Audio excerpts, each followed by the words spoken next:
تو یہ سن کر حضرت عیاش رضی اللہ تعالیٰ عنہ کو اپنی ماں پر ترس آیا، اور تو انہوں نے واپس جانے کا ارادہ کیا. تو حضرت عمر رضی اللہ تعالیٰ عنہ نے یہ کیفیت دیکھ کر، یعنی وہ بھانپ گئے کہ یہاں پہ کچھ گڑبڑ ہے، یہ لوگ سٹوری میکنگ کر رہے ہیں. تو انہوں نے یہ کہا کہ عیاش رضی اللہ تعالیٰ عنہ کو کہ جو ہے یہ لوگ تمہارے دین سے فتنے میں تمہیں ڈالنا چاہ رہے ہیں، لہٰذا ان سے ہوشیار رہنا.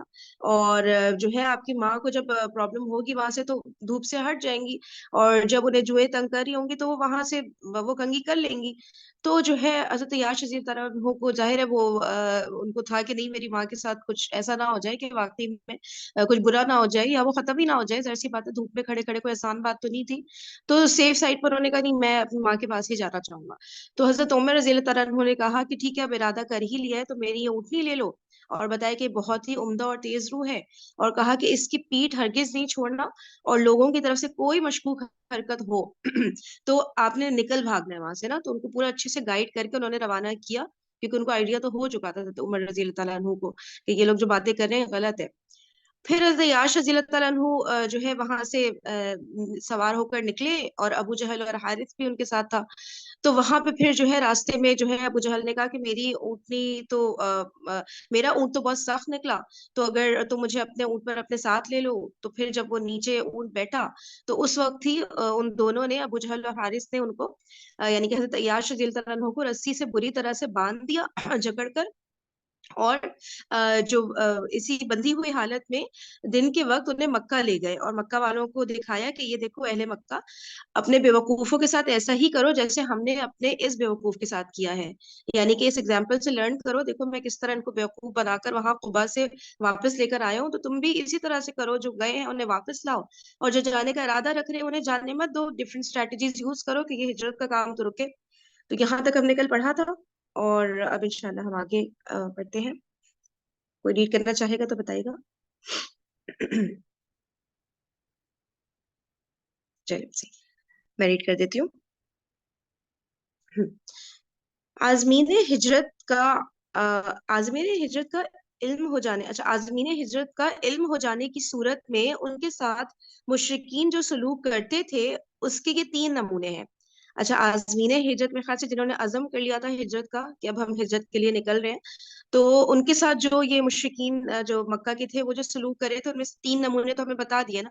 یعنی ایک حضرت ابو سلمہ رضی اللہ تعالیٰ عنہ کے ساتھ جو کیا ان کی فیملی کے ساتھ، حضرت صہیب رضی اللہ تعالیٰ عنہ کے ساتھ جو کیا، اور حضرت عیاش رضی اللہ تعالیٰ عنہ کے ساتھ. تو یہ تو صرف 3 ایگزامپل ذکر ہوئی ہیں، اور بھی ان کا یہ کام تو چل ہی رہا تھا اور لوگوں کے ساتھ بھی. لیکن ان سب کے باوجود لوگ آگے پیچھے پے در پے نکلتے ہی رہے. چنانچہ بیت عقبہ کبریٰ کے صرف 2 ماہ چند دن بعد مکہ میں رسول اللہ صلی اللہ علیہ وآلہ وسلم، حضرت ابو بکر رضی اللہ تعالیٰ عنہ اور حضرت علی رضی اللہ تعالیٰ عنہ کے علاوہ کچھ ایسے مسلمان ضرور رہ گئے تھے جنہیں مشرکین نے زبردستی روک رکھا تھا. ان دونوں حضرات حضرت ابو بکر رضی اللہ تعالیٰ عنہ اور حضرت علی رضی اللہ تعالیٰ عنہ کو بھی رسول اللہ صلی اللہ علیہ وآلہ وسلم نے روک رکھا تھا. رسول اللہ صلی اللہ علیہ وآلہ وسلم بھی اپنا ساز و سامان تیار کر کے روانگی کے لیے حکم خداوندی کا انتظار کر رہے تھے. حضرت ابو بکر رضی اللہ تعالیٰ عنہ کا رخت سفر بھی بندھا ہوا تھا. ٹھیک ہے، تو یہی بتا رہے ہیں کہ جو ہے بہت زیادہ جو مکہ کے جو مشرکین تھے وہ ہجرت میں روڑے اٹکانے کی کوشش کر رہے تھے. تو بیت عقبہ کبریٰ یعنی دوسری بیت عقبہ کے صرف 2 مہینے اور چند دن بعد مکہ میں رسول اللہ صلی اللہ علیہ وآلہ وسلم، حضرت ابو بکر اور حضرت علی رضی اللہ تعالیٰ عنہما کے علاوہ کچھ اور بھی مسلمان تھے. ٹھیک ہے، کہ جو کہ وہاں پر جن کو زبردستی روک لیا تھا مشرکین نے، جانے نہیں دے رہے تھے، ان کو ہجرت نہیں کرنے دے رہے تھے. اور جو ہے ان تینوں کا بھی سامان تیار تھا، لیکن کیونکہ رسول اللہ صلی اللہ علیہ وآلہ وسلم کو اللہ تعالیٰ کی طرف سے حکم نہیں آیا تھا، اس لیے وہ ویٹ کر رہے تھے اللہ تعالیٰ کے حکم کا، حکم آ جائے تو وہ بھی ہجرت کریں گے. اور پھر بتایا جا رہا ہے کہ صحیح بخاری میں حضرت عائشہ رضی اللہ تعالیٰ عنہا سے مروی ہے کہ رسول اللہ صلی اللہ علیہ وآلہ وسلم نے مسلمانوں سے فرمایا مجھے تمہارا مقام ہجرت دکھلایا گیا ہے. یہ لادے کی 2 پہاڑیوں کے درمیان واقع ایک نخلستانی علاقہ ہے. اس کے بعد لوگوں نے مدینے کی جانب ہجرت کی. عام مہاجرین حبشہ بھی مدینہ ہی آ گئے. حضرت ابو بکر رضی اللہ تعالیٰ عنہ نے بھی سفر مدینہ کے لیے ساز و سامان تیار کر لیا، لیکن رسول اللہ صلی اللہ علیہ وآلہ وسلم نے ان سے فرمایا ذرا رکے رہو کیونکہ توقع ہے کہ مجھے بھی اجازت دے دی جائے گی. ابو بکر رضی اللہ تعالیٰ عنہ نے کہا میرے باپ آپ صلی اللہ علیہ وسلم پر فدا، کیا آپ صلی اللہ علیہ وسلم کو اس کی امید ہے؟ آپ صلی اللہ علیہ وسلم نے فرمایا ہاں۔ اس کے بعد ابو بکر رضی اللہ تعالیٰ عنہ رکے رہے تاکہ رسول اللہ صلی اللہ علیہ وسلم کے ساتھ سفر کریں۔ ان کے پاس 2 اونٹنیاں تھیں، انہیں بھی 4 ماہ تک ببول کے پتوں کا خوب چارہ کھلایا۔ ٹھیک ہے، اب وہ بتا رہے ہیں کہ جو صحیح بخاری کی حدیث ہے کہ رسول اللہ صلی اللہ علیہ وسلم کو جو ان کا مقام ہجرت تھا وہ خواب میں دکھا دیا گیا تھا، اور لوگوں نے پھر جو ہے مدینہ کی جانب ہجرت کی، اور جو حبشہ میں جن لوگوں نے شروع میں آتے نا ہجرت کی تھی، تو وہ حبشہ سے بھی وہ لوگ ڈائریکٹ مدینہ کی طرف ہجرت کرنا شروع ہو گئے تھے۔ اور وہی حضرت ابو بکر صدیق رضی اللہ تعالیٰ عنہ بھی سفر مدینہ کا مطلب ارادہ رکھ رہے تھے، تو رسول اللہ صلی اللہ علیہ وسلم نے ان سے ریکویسٹ کی کہ اگر وہ رک جائیں، کیونکہ ان کو امید ہے کہ اللہ تعالیٰ اب ان کو بھی حکم دے دیں گے رسول اللہ صلی اللہ علیہ وسلم کو، تو وہ دونوں ساتھ ہی چلے جائیں مکہ۔ تو حضرت ابو بکر صدیق رضی اللہ عنہ بالکل ظاہر ہے وہ خود بھی یہ چاہتے تھے، تو وہ وہاں پر رک گئے، اور اپنی جو اونٹنیاں ہیں ان کو خوب اچھے سے کھلانا پلانا انہوں نے شروع کیا۔ ٹھیک ہے۔ قریش کی پارلیمنٹ دار الندوہ میں، یہاں سے اگر کوئی ریڈ کرنا چاہے گا تو بتا سکتا ہے، تو پھر میں کنٹینیو کر لوں گی۔ میں کر لوں، تم جی تفسیر جی بتاؤ، میں کر لیا کروں، ٹھیک ہے بیٹا؟ جی جی چلو بیٹا، بسم اللہ الرحمن الرحیم۔ قریش کی پارلیمنٹ دار الندوہ میں جب مشرکین نے دیکھا کہ صحابہ کرام رضی اللہ تعالیٰ عنہ تیار ہو کر نکل گئے، اور بال بچوں اور مال و دولت کو لاد پھان کر اوس و خجرت کے علاقے میں جا پہنچے، تو ان میں بڑا کوہرام مچا، غم و علم کے لادے پھوٹے پڑے، اور ایسا رنج و قلق ہوا کہ ان سے کبھی سابقہ نہ پڑا تھا۔ اب ان کے سامنے ایک ایسا عظیم اور حقیقی خطرہ مجسم ہو چکا تھا جو ان کی بت پرستانہ اقتصادی اجتماعیت کے لیے چیلنج تھا۔ مشرکین کو اچھا جی اچھا یہ اقتصادی جی جی ایک ایک پیراگراف پڑھتے ہیں۔ اچھا، یہ مشرکین نے جب دیکھا کہ بھئی صحابہ کرام رضی اللہ عنہم تیار ہو کر نکل گئے اور بال بچوں اور مال و دولت کو لاد پان کر۔ اچھا، اس لائن سے مجھے جو سمجھ آ رہا ہے وہ یہ کہ مطلب انہیں کوئی فکر نہیں تھی کسی چیز کی، اپنے مال و دولت کی بھی فکر نہیں تھی، جیسے کہ حضرت صہیب رضی اللہ تعالیٰ عنہ کی مثال سامنے آئی کہ وہ اس کو بھی سیکریفائس کرنے کو تیار تھے کہ بس ہجرت کرنی ہے۔ بال بچوں کا پھر جیسے کہ حضرت ابو سلمہ رضی اللہ تعالیٰ عنہ کے ساتھ جو اسٹریٹجی یوز کی تھی ان کے سسرال والوں نے کہ بھائی ان کے بیوی کو رکھ لیں گے، اور ان کے اپنے گھر والوں نے حضرت ابو سلمہ رضی اللہ تعالیٰ عنہ انہوں نے بھی تو یہ اسٹریٹجی یوز کی تھا کہ چلو بچے کو ہم رکھ لیں گے، تو ان لوگوں کو ان باتوں کی کوئی فکر نہیں تھی، ان کو بس اپنے مشن پہ انہوں نے فوکس کیا ہوا تھا۔ تو اس چیز پر جو ہے وہ بڑا وہ ہوتے تھے مشرکین مکہ کہ بھئی ان کو تو کچھ دکھ ہی نہیں رہا، یہ لوگ تو بالکل آگے بڑھتے چلے جا رہے ہیں، ہم جتنی رکاوٹیں پیدا کرنے کی کوشش کر رہے ہیں تو یہ تو رک ہی نہیں رہے کسی چیز سے۔ تو وہ بہت زیادہ اپسیٹ ہو رہے تھے کہ کیا اور کیا جائے، اور جو ہے اوس و خزرج کے علاقے میں جہاں پہنچے تو ان میں بہت زیادہ غم و علم کے لاوے پھوٹ پڑے، یعنی کہ اور ایسا رنج و علم کہ جو پہلے کبھی نہیں ہوا تھا، یعنی کہ اس سے پہلے اتنی بڑی اپسیٹنگ سچویشن ان کے ساتھ نہیں ہوئی تھی۔ اور اب یہ بتا رہے ہیں کہ یہ سب کچھ جو ہو رہا تھا اس سے ان کے جو بت پرستانہ اور اقتصادی جب اجتماعیت، اقتصادی کس کو کہتے ہیں، کوئی بتا سکتا ہے اس ورڈ کا میننگ؟ یہ ذہن سے نکلتا ہے۔ تو مطلب ان کی اوور آل سچویشن جو تھی، یعنی کہ social situation, economic situation, political, ہر لحاظ سے کہ ان کے لیے نا بہت بڑا خطرہ ہونا تھا کہ اگر مسلمان ہجرت کر گئے، وہاں جا کے سیٹ ہو گئے، اسلام کا بول بالا ہو گیا، تو یہ ان کے اوپر بھی انڈائریکٹلی بہت برے امپیکٹ لا سکتا تھا، تو وہ گھبرا گئے تھے۔ اب آگے بڑھتے ہیں۔ مشرکین کو معلوم تھا کہ محمد صلی اللہ علیہ وآلہ وسلم کے اندر کمال قیادت اور رہنمائی کے ساتھ ساتھ کس قدر انتہائی درجہ قوت تاثیر موجود ہے، اور آپ صلی اللہ علیہ وآلہ وسلم کے صحابہ میں کیسی عظمیت و استقامت اور کیسا جذبہ فداکاری پایا جاتا ہے، پھر اوس و خجرت کے قبائل میں کس قدر قوت اور قدرت اور جنگی صلاحیت ہے، اور ان دونوں قبائل کے عقل میں صلح و صفائی کے کیسے جذبات ہیں، اور وہ کئی برس تک خانہ جنگی کی تلخیاں چکھنے کے بعد اب باہمی رنج و عداوت کو ختم کرنے پر کس قدر آمادہ ہیں۔ اچھا، اب یہ بتایا جا رہا ہے کہ جو مسلمانوں کے پاس اس وقت طاقتیں تھیں، یعنی کہ مشرکین کو معلوم تھا کہ حضرت محمد صلی اللہ علیہ وآلہ وسلم کے اندر کمال قیادت یعنی کہ لیڈرشپ کرنے کی جو بیسٹ کوالٹیز ہوتی ہیں وہ رسول پاک صلی اللہ علیہ وآلہ وسلم کے اندر ہیں، یہ ان کو پتا تھا. اور رہنمائی کرنا، کسی کو گائیڈ کرنا، اپنی عوام کو، اپنی نیشن، اپنی قوم کو لے کر چلنا، تو وہ رہنما بھی وہ سب سے زبردست تھے. تو یہ سب کوالٹیز تو تھی ان کے لیڈر کے اندر. ساتھ ساتھ بتا رہے ہیں کہ اور ہاں، قوت تاثیر یعنی کہ جو وہ باتیں کرتے تھے اس کا کتنا اثر ہوتا تھا لوگوں کے اوپر. تو یہ ساری کوالٹیز تو تھی رسول پاک صلی اللہ علیہ وآلہ وسلم کے اندر. لیکن اس کے علاوہ بتا رہے ہیں کہ صحابہ کرام کی بھی پھر بتایا جا رہا ہے کہ رضی اللہ تعالیٰ عنہ کہ ان کے اندر ایسی استقامت تھی کہ وہ آگے بڑھتے ہی چلے جا رہے تھے. انہیں جتنا ظلم و ستم برداشت کیا، اتنا مال و دولت، بچے سب قربان کر کے آگے بڑھتے چلے جا رہے ہیں. یہ صحابہ رضی اللہ عنہ کی کوالٹیز بتائی جا رہی ہیں کہ بالکل وہ تو ہر چیز قربان کر کے آگے بڑھنے کو تیار تھے. ٹھیک ہے، تو رسول اللہ صلی اللہ علیہ وسلم کے بارے میں بتایا، پھر صحابہ کرام رضی اللہ تعالیٰ عنہ کے بارے میں بتایا.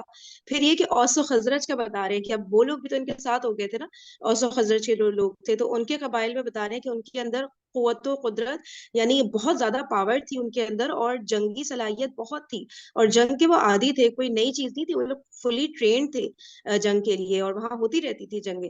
تو اور ان کے جو ان دونوں قبائل کے اقلا، میرے خیال سے جو سردار اور جو بڑے لیول پہ لوگ، ایلیٹ کلاس جو ہوتے ہیں، انٹلیکچوئلز جو ہوتے ہیں سوسائٹی کے، تو وہ جو ہے صلح و صفائی کے جذبات رکھتے تھے. مطلب ان کے یہاں خانہ جنگی وغیرہ بہت ہو رہی تھی نا، تو وہ ان چیزوں سے بچنا حال پیدا کرنا چاہ رہے تھے. تو یہ ساری جو کوالٹیز ہیں، یہ سب مکس ہو کر، یعنی کہ جب یہ سامنے آئیں گی یہ سب کوالٹیز ان سب کی، تو کتنا مشرکین کے لیے برا ہو سکتا ہے. تو ان کو ان سب چیزوں کا آئیڈیا تھا کہ مسلمانوں کے پاس ایک بہت بڑی قوت ہے. اور دیکھیں یہ اس سے ہمیں کتنا کلیئر ہوتا ہے کہ یہ ساری قوت الگ الگ بتا رہے ہیں نا، کہ لیڈر کی الگ جو ہے وہ تھی کوالٹیز تھیں، صحابہ جو ان کے کمپینینز تھے ان کی الگ کوالٹیز تھیں، پھر دوسرے لوگ جو دوسرے وطن کے تھے ان کے اندر الگ کوالٹیز تھی. تو یہ سب ساری قوتیں جب کمبائن ہو جاتی ہیں، اور پھر آپ جب ایک گروپ بن کے لڑتے ہو، تو یہ سب قوتیں کتنی زیادہ بڑھ جاتی ہیں نا، ایک دوسرے کو ہیلپ کرتی ہیں، ایک دوسرے کو کمپلیمنٹ کرتی ہیں. تو کتنی بڑی طاقت بن سکتے ہیں. اسی طرح سے آج کل کے مسلمانوں کا بھی یہی ہے نا، کہ ہے کوالٹیز بہت ہیں، بہت زیادہ ہے، شجاعت ہے، بہادری ہے، عقل ہے، دماغ ذہن اتنا چلتا ہے، سب کچھ ہے. لیکن جہاں پہ یہ سب کوالٹیز سب لوگ مل جائیں گے، تو وہ جو قوت بن کر سامنے آئے گی، اللہ تعالیٰ انشاءاللہ وہ وقت لائیں گے، تو پھر تو ظاہر ہے پھر وہ دنیا دیکھے گی انشاءاللہ. تو یہ ان کی کوالٹیز بیان کی گئی اس پیراگراف میں. اب آگے چلتے ہیں. اچھا، اور کسی کو کچھ ایڈ کرنا ہو تو پلیز آپ میں سے کوئی بھی کچھ بولنا چاہے تو پلیز بولیے، سب لوگ مل کے تاکہ پڑھے ہیں. جی آگے چلیے.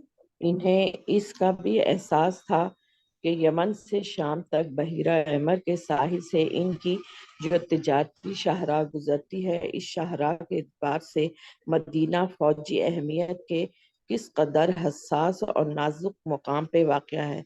درا حالیہ ملک شام سے صرف مکہ والوں کی سالانہ تجارت 2.5 لاکھ دینار سونے کے تناسب سے ہوا کرتی تھی.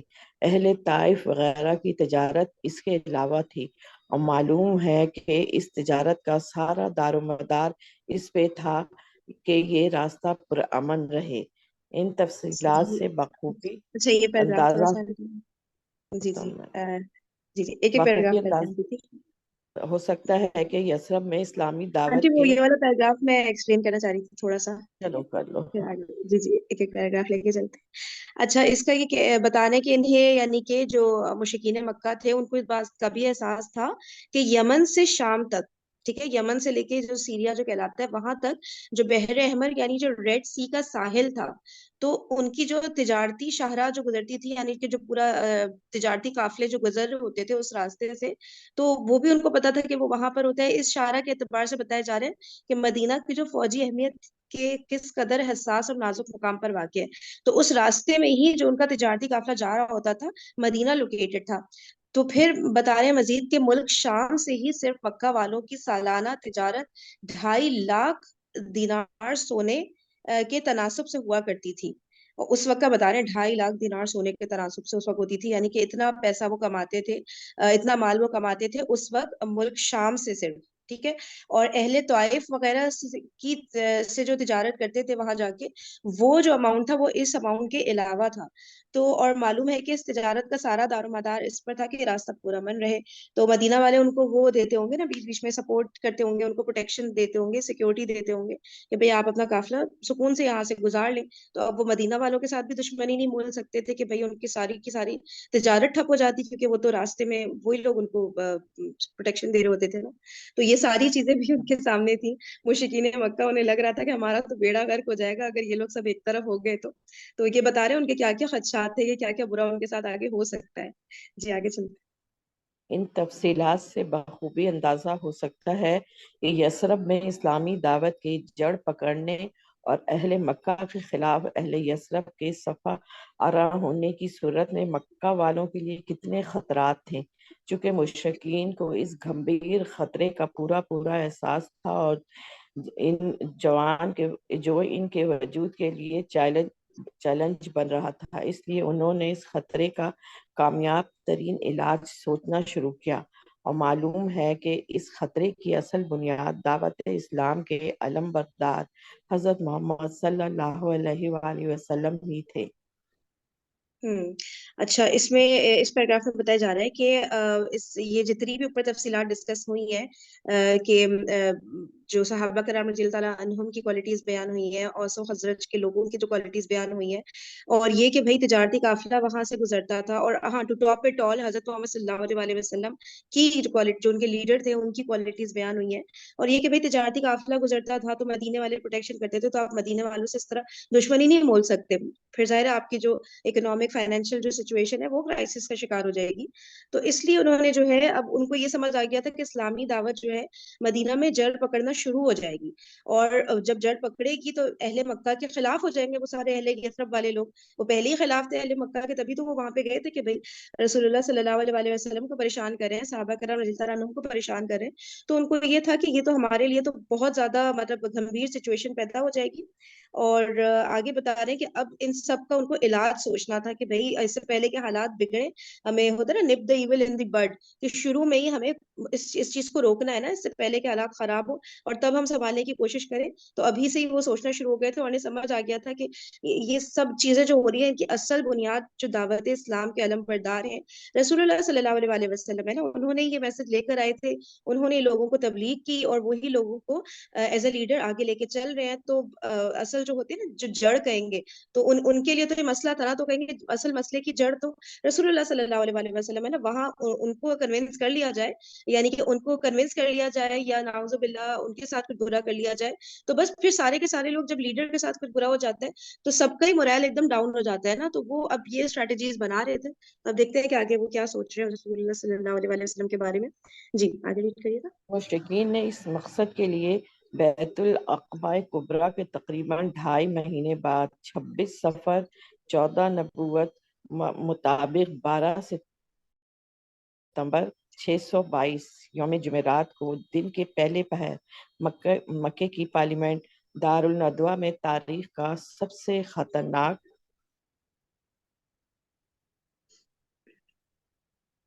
اجتماع منعقد کیا، اور اس میں قریش کے تمام قبائل کے نمائندوں نے شرکت کی. موضوع بحث ایک ایسے قطعی پلان کی تیاری تھی جس کے مطابق اسلامی دعوت کے علم بردار کا قصہ بعجلت تمام پاک کر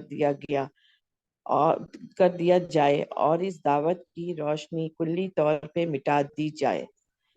اچھا، اس میں اب یہ بتایا جا رہا ہے کہ مشرکین نے اس مقصد کے لیے کہ کس طرح سے یہ سارے معاملات کو شروع میں ختم کر دیا جائے، جو بیت عقبہ کبریٰ ہوئی تھی اس کے تقریباً 2.5 مہینے بعد کا بتا رہے ہیں کہ اس کے 2.5 مہینے بعد جو ہے انہوں نے جو مکے کی جو پارلیمنٹ تھی نا، یاد ہے ہم نے کچھ عرصہ پہلے ڈسکس کیا تھا کہ ان کی جو پارلیمنٹ تھی دارالندوہ، صحیح ہے، تو وہاں پہ ہسٹری کا سب سے خطرناک اجتماع جو ہے وہاں پہ سیٹ اپ ہوئی میٹنگ وہاں پہ.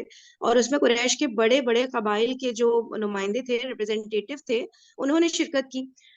اور موضوع بحث کیا تھا کہ کوئی ایسا پلان تیار کیا جائے کہ جس سے جو اسلامی دعوت کے علم بردار ہیں یعنی رسول اللہ صلی اللہ علیہ وآلہ وسلم، ان کا قصہ تمام کر دیا جائے نعوذ باللہ، اور اس دعوت کی روشنی کو مطلب بس ختم ہو جائے. جب لیڈر کوئی ختم کر دیں گے تو آگے تو لوگوں نے ویسے ہی کمزور پڑ جانا ہے. تو یہ پلاننگ وہاں پہ وہ کر رہے تھے. اب جی آگے پڑھیے گا. اس خطرناک اجتماع میں قبائل قریش کے نمایاں چہرے یہ تھے: ابو جہل بن ہشام قبیلہ بنو مخزوم سے، جبیر بن مطعم، تیمہ بن عدی اور حارث بن عامر بنی نوفل بن عبد المناف سے، شیبہ بن ربیعہ، عتبہ بن ربیعہ، ابو سفیان بن حرب بنی عبد شمس بن عبد مناف سے، نضر بن حارث بنی عبد الدار سے، ابو البختری بن ہشام، زما بن اسود اور حکیم بن حزام بنی اسد بن عبد العزا سے، نبیہ بن حجاج اور منبہ بن حجاج بنی سہم سے، امیہ بن خلف بنی جمع سے، یہاں امیہ پر آ کے آنٹی آپ کا صحیح کا ٹیسٹ ہو جاتا ہے جب اتنے کچھ آپ کی ریڈنگ کا کا بہت صحیح مشکل کا لگ رہا ٹیسٹ. ہے، سمجھ میں نہیں آ رہا. ہاں نہیں ماشاء اللہ پھر بھی آپ نے اتنا زبردست پڑھا ہے میں تو پڑھ بھی نہیں سکتی تھی اتنے مشکل تھا. سمجھ گئے، زبردست روک روک ماشاء کے دیکھ کے بھائی ہجک کر کے پڑھنا پڑ رہا ہے. اچھا یہ اب مجھے بتا دیں کہ قریش کے جو قبائل کے جو نمایاں چہرے تھے نا، جو فرنٹ پہ جو لیڈرز سامنے آئے تھے ان کے قریش کے جو سردار وغیرہ ہوں گے، تو ان سب کے نام بتائے گئے ہیں کہ یہ اس میٹنگ میں تھے، اور ان سب کے قبائل کے نام آگے بتائے گئے ہیں. ٹھیک ہے اب آگے پڑھتے ہیں. وقت مقررہ پر یہ نمائندگان دار الندوہ پہنچے تو ابلیس بھی ایک شیخ جلیل کی صورت عبایا اوڑے راستہ روکے دروازے پہ آن کھڑا ہوا. لوگوں نے کہا یہ کون سے شیخ ہیں؟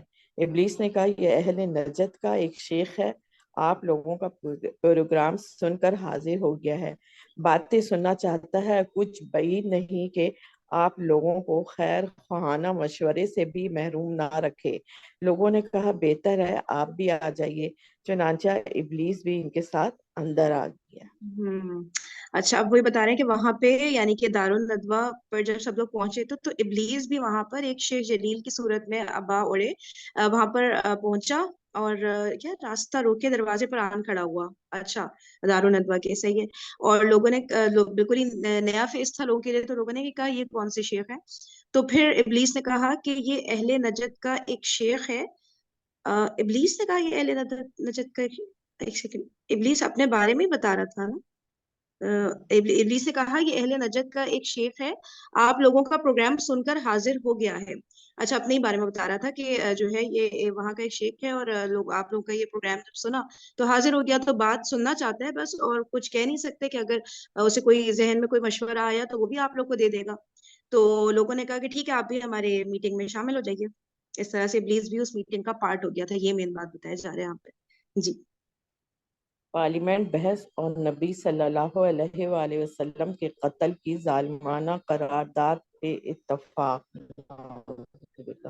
اجتماع مکمل ہو گیا تو تجاویز اور حل پیش کیے جانے شروع ہوئے اور دیر تک بحث جاری رہی. پہلے ابو الاسود نے یہ تجویز پیش کی کہ ہم اس شخص کو اپنے درمیان سے نکال دیں اور اپنے شہر سے جلا وطن کر دیں، پھر ہمیں اس سے اچھا ایک سیکنڈ آنٹی، پیچھے پڑھو. یہ جو وہ آ رہا ہے نیچے جو حاشیہ آ رہا ہے، یہ کہاں سے آ رہا ہے؟ اوپر تو کہیں 1 اور 2 نہیں لکھا. ایسا تو نہیں پیچھے والے پیج پہ ہم نے مس کیا ہو؟ اچھا پیچھے والے پیج پہ تھا یہ. چلے پہلے اس کو پڑھ لیتے ہیں آنٹی، جو حاشیہ ہے نا یہ 1 اور 2 یہ پڑھ لیتے ہیں، پھر اس یہ پیراگراف پہ آتے ہیں. تاریخ علامہ منصور پوری کی درج کردہ تحقیقات کی روشنی میں متعین کی گئی ہے، رحمت للعالمین. 95 97 کچھ اس طرح ہے. پہلے پہر نمبرز اس کو چھوڑ دیں. ہاں اس اجتماع کے منعقد ہونے کی دلیل ابن اسحاق کی وہ روایت ہے جس میں بیان کیا گیا ہے کہ حضرت جبرائیل علیہ السلام نبی صلی اللہ علیہ وآلہ وسلم کی خدمت میں اس اجتماع کی خبر لے کر آئے اور آپ صلی اللہ علیہ وسلم کو ہجرت کی اجازت دی. اس کے ساتھ صحیح بخاری میں مروی حضرت عائشہ رضی اللہ تعالی عنہا کی اس روایت کو ملا لیجئے کہ نبی صلی اللہ علیہ وآلہ وسلم ٹھیک دوپہر کے وقت حضرت ابو بکر رضی اللہ تعالیٰ عنہ کے پاس تشریف لائے اور فرمایا مجھے روانگی کی اجازت دے دی گئی ہے۔ روایت بتفصیل آگے آ رہی ہے۔ اچھا، کچھ روایت بتا رہے ہیں کہ حضرت جبرائیل علیہ السلام نے نبی صلی اللہ علیہ وسلم کو بتا دیا تھا کہ یہ اس طرح کی ایک میٹنگ قریش کے جو لوگ ہیں وہ دار الندوہ میں ارینج کر رہے ہیں، اور ان کو اجازت دے دی گئی تھی اللہ تعالیٰ کی طرف سے اس وقت کہ وہ ہجرت کر سکتے ہیں۔ صحیح، اب ہم یہ پڑھتے ہیں۔ جی آنٹی، آپ یہ پڑھی تھی نا، یہ پڑھیے گا دوبارہ سے، یہ پارلیمانی بحث والا جو ہے۔ یہ پارلیمانی بحث جی جی جی۔ اور پارلیمانی بحث اور نبی صلی اللہ علیہ وآلہ وسلم کی قتل کی ظالمانہ قرارداد پہ اتفاق۔ اجتماع مکمل ہو گیا تو تجاویز اور حل پیش کیے جانے شروع ہوئے اور دیر تک بحث جاری رہی۔ پہلے ابو الاسود نے یہ تجویز پیش کی کہ ہم اس شخص کو اپنے درمیان سے نکال دیں اور اپنے شہر سے جلا وطن کر دیں۔ سوری، جی، جلا وطن کر دیں، پھر ہمیں اس سے پھر ہمیں اس سے کوئی واسطہ نہیں کہ وہ کہاں جاتا ہے اور کہاں رہتا ہے، بس ہمارا معاملہ ٹھیک ہو جائے گا اور ہمارے درمیان پہلی جیسی یگانیت ہو جائے گی۔ اچھا، اب اس میں بتا رہے ہیں کہ اجتماع مکمل ہو گیا، یعنی کہ میٹنگ وہاں پر سٹارٹ ہوئی تو تجاویز اور حل پیش کے کیا تجاویز، اچھا، سجانے لگے اور دیر تک بحث جاری رہی کہ بھئی کیا اسٹریٹجی یوز کی جائے۔ تو سب سے پہلے ابو الاسود نے یہ تجویز پیش کی کہ ہم اس شخص کو اپنے درمیان سے نکال دیں اور اپنے شہر سے جلا وطن، یعنی کہ بس شہر سے ہی نکال دیتے ہیں ان کو، تاکہ وہ جب رہیں گے ہی نہیں تو ان کا لیڈر ہی نہیں لے گا ان کا، تو وہ ظاہر ہے وہ آگے کوئی کچھ کر ہی نہیں پائیں گے، پھر ہمیں اس سے کوئی واسطہ نہیں ہوگا، اور وہ کہاں جاتے ہیں کیا کرتے ہیں ہمیں کوئی تعلق ہی نہیں، تو پھر یہ تحریک ان کی چل ہی نہیں پائے گی اور ہمارا معاملہ ٹھیک رہے گا اور ہم پہلے جیسے بالکل رہ رہے ہوں گے۔ ٹھیک ہے، ایک تو یہ انہوں نے تجویز دی تھی، اب آگے دیکھتے ہیں۔ مگر شیخ نجدی نے کہا کہ نہیں، خدا کی قسم یہ مناسب رائے نہیں ہے۔ تم دیکھتے نہیں کہ اس شخص کی بات کتنی عمدہ اور بول کتنے میٹھے ہیں، اور جو کچھ لاتا ہے اس کے ذریعے کس طرح لوگوں کا دل جیت لیتا ہے۔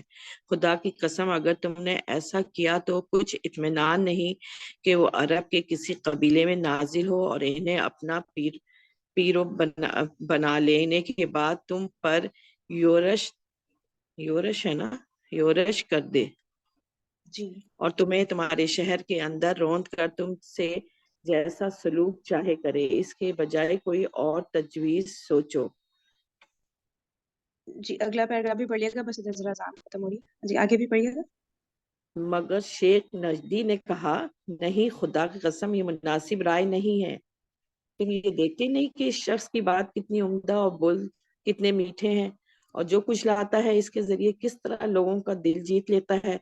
خدا کی قسم اگر تم نے ایسا کچھ کیا تو کچھ اطمینان نہیں کہ وہ عرب کے کسی قبیلے میں نازل ہو اور انہیں اپنا پیر بنا لینے کے بعد تم پہ یورش کر دے اور تمہیں تمہارے شہر کے اندر روند کر تم سے جیسا سلوک چاہے کرے، اس کے بجائے کوئی اور تجویز سوچو۔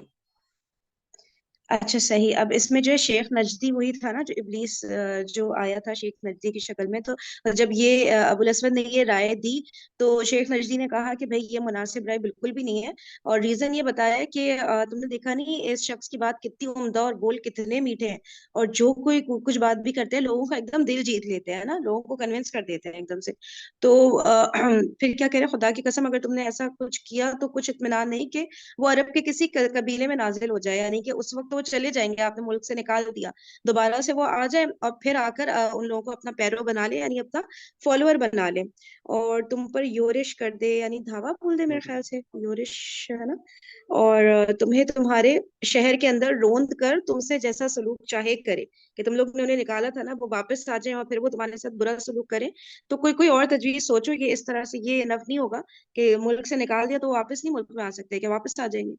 ٹھیک ہے، اب آگے پڑھتے ہیں۔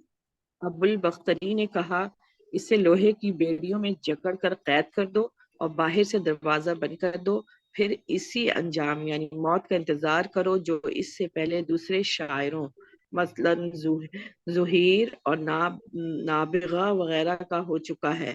شیخ نجدی نے کہا نہیں، خدا کی قسم یہ بھی مناسب رائے نہیں ہے، واللہ اگر تم لوگوں نے اس سے قید کر دیا جیسا کہ تم کہہ رہے ہو تو اس کی خبر بند دروازے سے باہر نکل کر اس کے ساتھیوں تک ضرور پہنچ جائے گی، پھر کچھ بعید نہیں کہ وہ لوگ تم پہ دھاوا بول کر اس شخص کو تمہارے قبضے سے نکال لے جائیں، پھر اس کی مدد سے اپنی تعداد بڑھا کے تمہیں مغلوب کر لیں، لہٰذا یہ بھی مناسب رائے نہیں، کوئی اور تجویز سوچو۔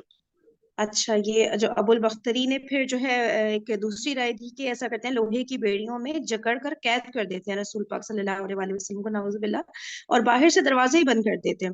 پھر کیا ہوگا؟ ظاہر سی بات ہے، پھر موت ہی ہوگی، نعوذ باللہ۔ تو پھر موت کا ویٹ کرتے ہیں، اور جو اس سے پہلے جو دوسرے شاعروں وغیرہ کے ساتھ بھی انہوں نے اسی طرح کا سلوک کیا تھا۔ تو پھر شیخ نجدی نے کہا کہ نہیں، یہ بھی مناسب رائے نہیں، یہ اسی لیے آیا تھا کہ یہ لوگ جو اسٹریٹجیز بنائیں گے اس میں جو بھی تھوڑا بہت کمی بیشی ہوگی تو یہ ان لوگوں کو بتا دے کہ کسی بھی طرح کوئی بھی لوپ ہول رہنا نہیں چاہیے کہ جس سے رسول پاک صلی اللہ علیہ وآلہ وسلم بچ جائیں۔ تو اس نے کہا کہ یہ بھی مناسب رائے نہیں ہے، دکھنے میں تو بہت اچھی لگ رہی ہے کہ ٹھیک ہے بھائی، ایک کمرے میں بند کر دو، جکڑ دو رسیوں سے، اور پھر جو ہے ان کی مطلب ان کا انتقال ہو جائے گا، نعوذ باللہ۔ تو واللہ اگر تم لوگوں نے ایسا قید کر دیا کہ تم لوگ جس طرح سے کہہ رہے ہو، تو یہ خبر بند دروازے سے ڈیفینیٹلی باہر جائے گی، لوگ کہیں گے نا کہاں گئے رسول اللہ صلی اللہ علیہ وسلم، ان کی کھوج میں نکلیں گے ڈھونڈنے ان کو، تو لوگوں کو ایونچولی پتہ چلنا ہی ہے نا۔ تو پھر جو ان کے ساتھی ہیں وہ ان تک ضرور پہنچ جائیں گے، اور پھر کچھ بھی نہیں کہہ سکتے کہ جب ان کو پتہ چلے گا کہ ان کے اتنا، یعنی کہ جن کو وہ رسپیکٹ دیتے تھے، اتنے بڑے لیڈر کے ساتھ اتنا برا سلوک کیا مکہ والوں نے، تو وہ خاموش تو نہیں بیٹھیں گے نا، کیونکہ ان کو یہ تو کلیئر ہو گیا تھا کہ صحابہ کرام رضی اللہ عنہم کی بھی ایک بڑی جماعت بندی چلی جا رہی تھی، اور اوس اور خزرج والے وہ بھی ان کے ساتھ ہو گئے تھے، اور وہ لوگ تو جنگ میں بہت اچھی طرح سے ٹرینڈ تھے، بہادر لوگ تھے۔ تو یہ سب کے خاموش بیٹھے رہیں گے؟ تم لوگ اس طرح سے ان کے قتل کے منصوبے بنا رہے ہو، تو وہ تم لوگوں پہ جب دھاوا بول دیں گے تو پھر لگ پتہ جانا ہے، تو اس شخص کو تمہارے قبضے سے نکال کے لے جائیں گے۔ اچھا، اور اگر اس وقت تک یعنی کہہ رہے ہیں انتقال نہیں بھی ہوا، اور صرف وہ یہی اسی پوزیشن میں ان کو دیکھ لیا انہوں نے کہ بھائی رسی سے یہ جو ہے لوہے کی بیڑیوں سے باندھ کے رکھا ہوا ہے، تو وہ تو ان کو نکال کے لے ہی جائیں گے نا جب اور پھر کہہ رہے ہیں کہ اس کی مدد سے اپنی تعداد بڑھا کر تمہیں مغلوب کر لیں گے، اور یہ بھی مناسب رائے نہیں ہے، تو ان کا کوئی اور تجویز سوچو۔ یعنی کہ پہلی جو تجویز تھی جلا وطن کرنے والی کی، وہ بھی اس نے کہا کہ اس میں بھی لوپ ہولز بہت ہیں، اور یہ بیڑیوں سے جو باندھنے والی، لوہے کی بیڑیوں سے باندھنے والی، اس میں بھی بہت سارے لوپ ہولز ہیں کہ جب وہ اتنے دنوں تک غائب رہیں گے تو لوگ ان کے جو صحابی ہیں وہ ان تک پہنچ جائیں گے، اور پھر جو ہے وہ تم لوگ کو بالکل تم لوگ پہ دھاوا بول سکتے ہیں۔ تو اچھا، آگے جو ہے پھر انشاءاللہ ہم کل پڑھیں گے، کیونکہ